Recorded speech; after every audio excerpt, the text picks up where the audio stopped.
Welcome to Gomez world. இன்றைக்கி என்ன ரெசிபினா ரத்த பொரியல்.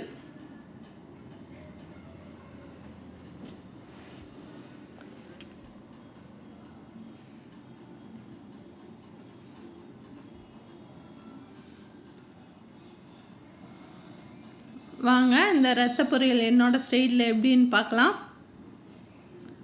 இப்போ இந்த 2 ஆட்டு ரத்தத்தை எடுத்துருக்கேன். இதில் இருக்க முடியெல்லாம் நான் பிச்சு பிச்சு எடுத்துட்டு நல்லா கழுவிட்டு உப்பு போட மாட்டேன், ஏன்னா அதிலே உப்பு இருக்கனால உப்பு போடாமல் நல்லா கையிலே நல்லா பிணைஞ்சு எடுத்துட்டு இப்போ அடுப்பில் வச்சு கொதிக்க விடலாம். தான்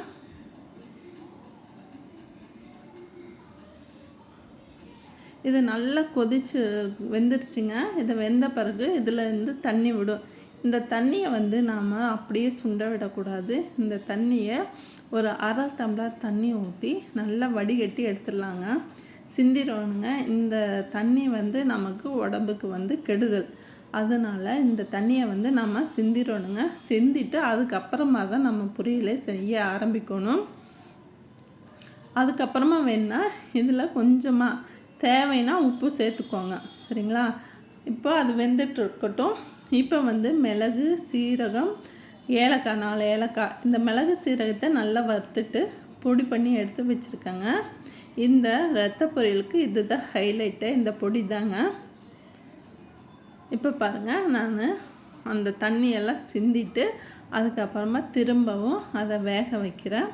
கொஞ்சம் பெருசாக இருந்தால் கொஞ்சம் அந்த இதில் கரண்டிலேயே தட்டி கொடுங்க, நல்லா உடஞ்சி வந்துடுங்க. நல்லா இப்போ தண்ணி எல்லாம் நல்லா சுண்டிருச்சுங்க. அதுக்கப்புறமா இதில் நம்ம தாளிக்க ஆரம்பிக்கலாம். வெங்காயமெல்லாம் போட்டு இப்போ தாளித்தா பொரியல் ரெடி ஆயிரும். இப்போ தாளிப்புக்கு என்னென்னு பார்க்கலாம். இப்போ பாருங்கள், நான் இப்போ கொத்தி விடுறேன் பாருங்கள். அதே மாதிரி நீங்கள் கொத்தி விடுங்க. அது மாதிரி கொத்தி விட்டால் அந்த பெரிய பெரிய துண்டெல்லாம் உடஞ்சிரும். இப்போ கடாயில் வச்சுருக்கேன். கொஞ்சமாக எண்ணெய் நிறையா ஊற்றாதீங்க, கொஞ்சமாக ஊற்றிக்கோங்க. ஏன்னா நம்ம வீட்டில் செஞ்சு சாப்பிட்ற ஆரோக்கியமாக இருக்கணும்னா நம்ம கொஞ்சமாக தான் எண்ணெய் சேர்த்துக்கணும். கடையிலலாம் நிறையா ஊற்றுவாங்க. இப்போ எண்ணெய் காஞ்சணும். கடுகு, உளுந்து போட்டிருக்கேன். இது நல்லா பொரிஞ்ச பிறகு கருவேப்பிலை நான் சேர்த்துருக்கேன்.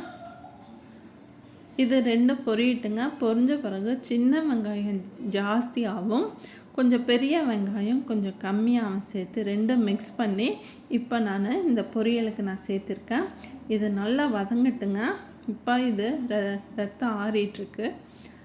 இப்போ நல்லா இந்த வெங்காயம் நல்லா வேகட்டுங்க. வேகணும் இந்த வெங்காயம்.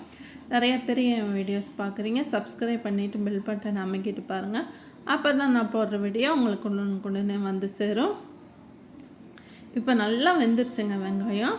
இந்த ரத்தத்தை இந்த வெங்காயத்தில் போட்டு நல்லா நம்ம மிக்ஸ் பண்ணி எடுக்கலாம். அவ்வளோதாங்க, ரொம்ப ஈஸிங்க, ஆனால் டேஸ்ட்டு நல்லா இருக்குங்க. இப்போ தேங்காய் பூ நான் சேர்த்துருக்கேன். அதுக்கப்புறமா நான் பொடி செஞ்சு வச்ச இந்த பொடியை போட்டு நல்லா மிக்ஸ் பண்ணிக்கலாங்க. இதில் ஏலக்காயெல்லாம் போட்டிருக்கனால ரொம்ப அருமையாக இருக்குங்க. இட்லிக்கெல்லாம் தொட்டு சாப்பிட்டான்னு வச்சுக்கோங்களேன், அவ்வளோ அருமையாக இருக்கும். இதை நல்லா மிக்ஸ் பண்ணிவிட்டு நம்ம சாப்பிட்லாங்க. இது மாதிரி வீடியோஸ்க்கு என் சேனல் லைக் பண்ணுங்கள், ஷேர் பண்ணுங்கள், கமெண்ட் பண்ணுங்கள், சப்ஸ்கிரைப் பண்ணுங்கள். தேங்க்யூ ஃபார் வாட்சிங்.